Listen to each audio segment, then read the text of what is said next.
Good morning बोलो छोटो। Good morning. Hi good morning guys.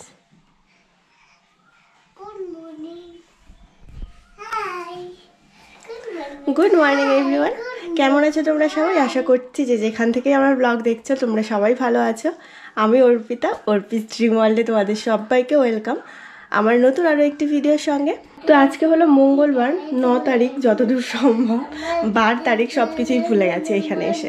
এখন বাজে সকাল 8:30। বাবান আজকে অনেক সকালে উঠেছে, 7টা বাজতে না আসতেই। আর এই যে ছোটো এখন উঠলো, আমিও যদি অনেক সকালে উঠেছি 6:30টার সময়। তো উঠে ফ্রেশ ট্রেশ হয়ে নিয়েছি। এখন হচ্ছে চা খাওয়া হয়ে গেছে। মার ওইদিকে সকালে রান্নাবান্না মোটামুটি কমপ্লিট। দেওয়ার তো দোকানে চলে যায়, তো ওই জন্য সকালবেলা রান্নাবান্না কমপ্লিট করতে হয়। ওইদিকে মাকে একটু হেল্প করে আমি এখন চলে আসলাম, ছোটো উঠে গেছে। তো তারপরে এই তো বিছানা টিছানাগুলো একটু সুন্দর করে গুছিয়ে টুচিয়ে নিলাম, ঘর ঝাড় দেওয়া হয়নি। আর বাবানের বাবা তো সকালে জিমে যায়, জিম থেকে এখনও আসেনি, ওর জন্য রুটিও বানিয়ে টানিয়ে সব রেডি করে রেখেছি। আজকে যাব তুফানগঞ্জ, মানে তুফানগঞ্জ হচ্ছে আমার বাবার বাড়ি। তো আজকে তুফানগঞ্জে যাব, সকাল সকালই যাবো, ওই মোটামুটি 10:30 11টার মধ্যে বেরোয়ার চেষ্টা করব। রান্নাবান্না তো হয়ে গেছে, এখন স্নান টান করবো, যা জামা কাপড় আছে 2-1টা, তো সেই সব ধুয়ে টুয়ে রেডি হব। বাবানকে খাইয়েছি, এখন ছোটুকে খাওয়াতে হবে। তো চলো সারাদিন সঙ্গে থাকো, আজকের ব্লগটা তোমাদের অনেক ভালো লাগবে।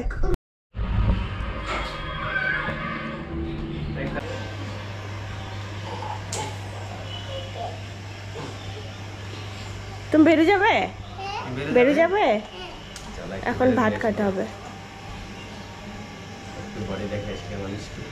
বাবান যদি দেখে। Bye bye.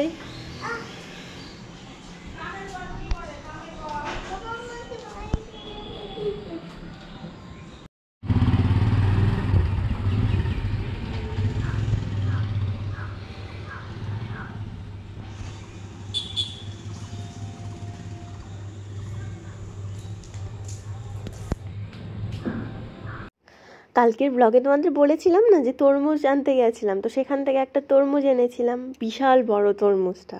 কিন্তু তরমুজটা না খেতে একদমই ভালো না। সকালবেলা মা পুজো দেওয়ার জন্য কেটেছে, তখন একটু মা খেয়েছিল, তো মা বলছে, তো বাবানের বাবা ওই জন্য সবগুলো জুস বানিয়ে রেখে দিল।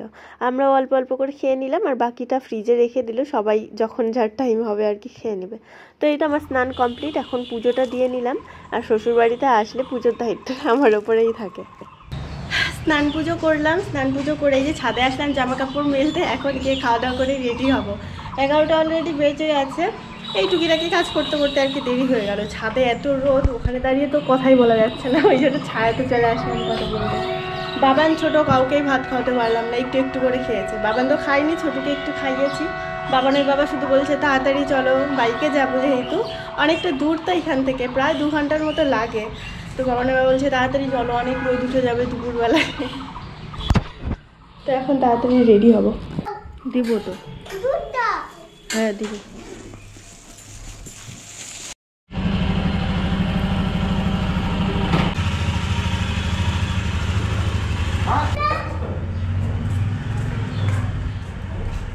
যতই তাড়াতাড়ি বেরোনোর চেষ্টা করি না কেন, খাওয়া দাওয়া স্নান কত কাজ থেকে বলো তো, সেই সব করে কি এত তাড়াতাড়ি আর বেরোনো যায়? ওই 12টা বেজে গেল বেরোতে বেরোতেই। তো এই তো বেরিয়ে পড়লাম। তার মাঝে তো ছোটোদের স্নান খাওয়া দাওয়া এসব ছিলই। অনেক রোদ উঠেছে, ওই জন্য না মুখটা ঢেকে নিয়েছি ওড়না দিয়ে। আর তার সঙ্গে এত ধুলোবালি, নাকে ঢুকলে ভালোই লাগে না। কিন্তু হাতগুলো দেখো, হাতগুলো পুরো ফাঁকা, কালো হয়ে যাবে হাতগুলো। তারপর জানো তো, মোটামুটি মাঝ রাস্তা আসার পর আমাদের বাইকটা এরকম ডিস্টার্ব করছিল, অনেক দিন থেকেই আমাদের বাইকটা মোটামুটি ডিস্টার্ব দিচ্ছিল। আসলে বাইকটা ঘরে থাকে তো চালানো হয় না। বাবানের বাবা সেই কতদিন পর পর আসে, তারপর বাইক চালায়। বাড়িতে তো একটা বাইক আছেই, সেটাই ওরা চালায়, তো এই বাইকটার আর দরকার পড়ে না। এমনি এমনি বসে থাকলে তো গাড়িতে প্রবলেম হবেই। তো আমি অনেকবার না বলেছিলাম ওকে বাইকটা কেনার জন্য, যেহেতু আমরা থাকি না বাড়িতে, তো শুধু শুধু বাইকটা কিনে আর কি হবে। কিন্তু ওর ইচ্ছে, যাই হোক কেনা হয়েছে আর কি। তো এই দেখো এখানে এটা হচ্ছে পূর্ণিমারির একটু আগে তোরসা ব্রিজ। তো সেখানে প্রচুর তরমুজের সময় ছিল, তো এখনও যদিও তরমুজের সময়। তো অনেক তরমুজ নিয়ে বসেছিল রাস্তার দুপাশে, তো সেখান থেকে ভাবছিলাম তরমুজ নিয়ে দিই। ওই তরমুজ নেওয়ার পরেই আর বাইকটা স্টার্ট নিচ্ছিল না। তারপরে তো কোচবিহারে গিয়ে একটা দোকানে দেখানো হলো, তো দেখিয়ে ঠেকিয়ে তারপর ঠিকঠাক করে বাড়িতে এসেছি। বাড়িতে আস্তে আস্তে মোটামুটি আমাদের 4টের মতো বেজে গেছে। তো এই তো কিছুক্ষণ আগে বাড়িতে আসলাম, বাড়িতে এসে একটু ফ্রেশ ট্রেশ হয়ে নিয়েছি। ছোট ঘুমিয়ে পড়েছে এখন। বাবান তো আর ঘুমোয়নি, এইদিক সেদিকে ছোটাছুটি করছে। তো এই তো আমি তোমাদের এখানে ঘরটা দেখাচ্ছিলাম আর কি, ওগুলো সব মিউট করে দিয়েছি। তো এটা হচ্ছে আমাদের ঘরের পেছনটা, এই দিকের ঘরগুলো এখনও কমপ্লিট করা হয়নি, সামনে শুধু দুটো থাকার রুম করা হয়েছে। রান্নাঘরটাও এখনও যদিও করা হয়নি, আপাতত এখানেই রান্না করা হচ্ছে এখন। ঢুকেই প্রথমে এটা হচ্ছে আমার দাদার রুম, মানে রান্নাঘর থেকে এই পাশে ঢোকার সময় যেটা প্রথমে পড়ে এটা দাদার রুম, আর ওইটা হচ্ছে সামন সাইড, ওদিক থেকে মেন গেট, ওটা আমার মার রুম। যখন আসি তখন তো ঘরটার বেশ টিপটাপ পরিপাটি করে গুছিয়ে রাখে মা। আসার পর তারপর আমার 2 ছেলে, পাশের ঘরের ভাই আছে, সবাই মিলে যা হুলস্থুল কাণ্ড করে সারাক্ষণ সব একসঙ্গে। এখন ভাইও ঘুমিয়ে পড়েছে, ওরাও শুধু বাবান এখন একা একা বসে আছে। তো বাবান বাইরে ওর মাসির সঙ্গে বসে বসে মা লাগাচ্ছে। এখানে যে বাবানের বাবা ছোট ঘুমিয়ে,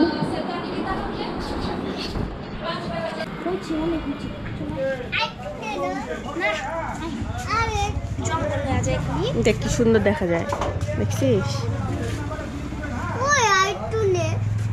কি করবে আর একটু?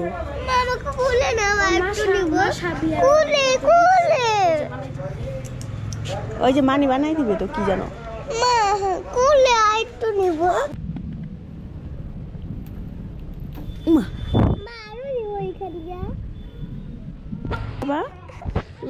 ওই দেখো তো মানে ওরা কি করে, ফুল পারে। 5000 লাগবে বাবা নিয়ে, দেখছ ছোট কত ফ্লাওয়ার, ও বাবা কি সুন্দর দেখা যায় রে।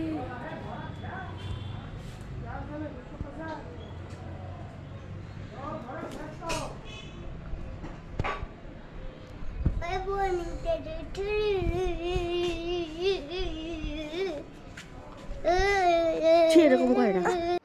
চলে আসলাম এখন এই যে দোকানে, মা তো সারাদিন দোকানেই ব্যস্ত থাকে।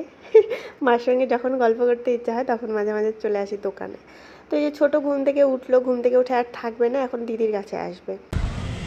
এই ঘরগুলো হচ্ছে আমাদের আগের ঘর, আর এগুলো সব পুরনো ঘর। ওইটা বড় কাকার ঘর, মাঝেরটা ছোট কাকার, আর এইটা হচ্ছে আমাদের।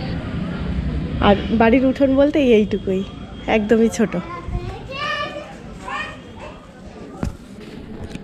আমাদের ঘরের এই দেখো অবস্থা, সব চেয়ারে জামা কাপড়, বিছানায় বাচ্চারা খেলা করে, গোছগাছ থাকে না, কি করবো আর, অনেকবার করে গোছাই, থাকে না।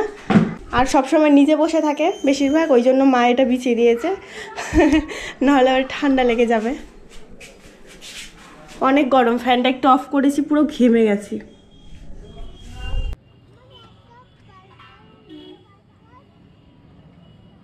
বাড়িতে আসার পর তো সন্ধ্যাবেলা বাজারে না বেরোলে, মানে ফাস্টফুড না খেলে ভালোই লাগে না। এখানে এত ভালো ভালো খাবার পাওয়া যায়। তবে এই দোকানটা কিন্তু আগে এসে দেখিনি, এইবারই ফার্স্ট দেখছি বার্গারের দোকান। ডিমাপুরে অবশ্য বার্গার পাওয়া যায়। আমার আবার এখানে আসলে সব থেকে বেশি আলু পরোটা খেতে ইচ্ছে করে, তবে আজকে আলু পরোটার দোকানটা বন্ধ, আমার মুডটাই খারাপ হয়ে গেছে, কি আর করা যাবে। তো এখানে দেখি একটা ধোসার দোকানও দিয়েছেন নতুন, বেশ ভালোই ধোসা বানায় জানো তো।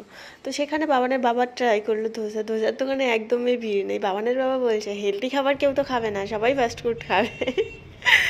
তো আর কি, সেখানে বাবানের বাবার সঙ্গে আমিও 2-1বার ধোসা খেয়ে নিচ্ছি, খাওয়ার খুব একটা ইচ্ছে নেই, তাও একটু খেয়ে নিচ্ছে। ও বলছে খাও, খুব ভালো বানিয়েছে। খেয়ে দেখলাম সত্যিই খুব ভালো বানিয়েছে। তারপর দাদাটার সঙ্গে কথা বললাম, সে নাকি সাউথে কাজ করে এসেছে, ওই জন্যই এত সুন্দর ধোসা বানায়। তো তারপর বাবান বলছে আবার চিকেন লেগ পিস খাবে, তো এখানে বাবানের জন্য চিকেন লেগ পিস নিয়ে নেওয়া হলো একটা, ও খাচ্ছে, আর বাবানের বাবা বিরিয়ানি খেয়ে নিয়েছে। বাজার টাজার ঘুরে খাওয়া দাওয়া করে বাড়ি চলে এসেছি। তো এই যে আমার ভাই বাবান সবাই মিলে খেলা করছে এখন বসে বসে। আমি আবার রেডি হয়ে নিয়েছি, এখন বাজে মোটামুটি 9টার মতো। মেলায় যাব, এখানে দোলের মেলা হচ্ছে, মোটামুটি 15 দিনের মতো থাকে। তো সেই মেলায় যাব, মাকে নিয়ে যাব, ওই জন্যই এতটা দেরি, না হলে তো তখনই ঘুরে আসতে পারতাম। মা দোকান বন্ধ করলো, তারপর রেডি হলো। মেলায় এসে তো মাথা খারাপ করে দেয় দুজন, তো দুজনকে এই যে মা গাড়ি কিনে দিচ্ছে এখান থেকে। তারপর একটু ঘোরাঘুরি করলাম, অনেক রাতে এসেছি তো, মোটামুটি ফাঁকা ফাঁকা হয়ে গেছে, 10টার উপরে এসেছি, এত রাতে কি আর ভিড় থাকে বলো তো।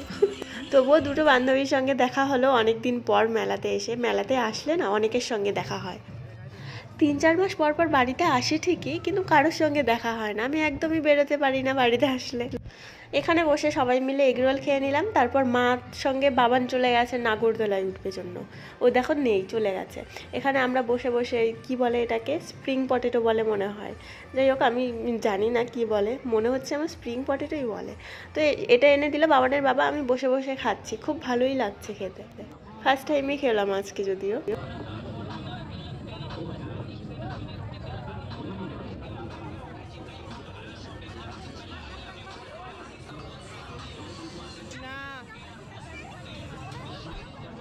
এখান থেকে গোপালের জন্য দুটো জামা, মানে বাড়ির গোপাল আমার গোপাল, গোপালের জন্য দুটো জামা আর একটা শিবলিঙ্গ নিয়ে নিলাম।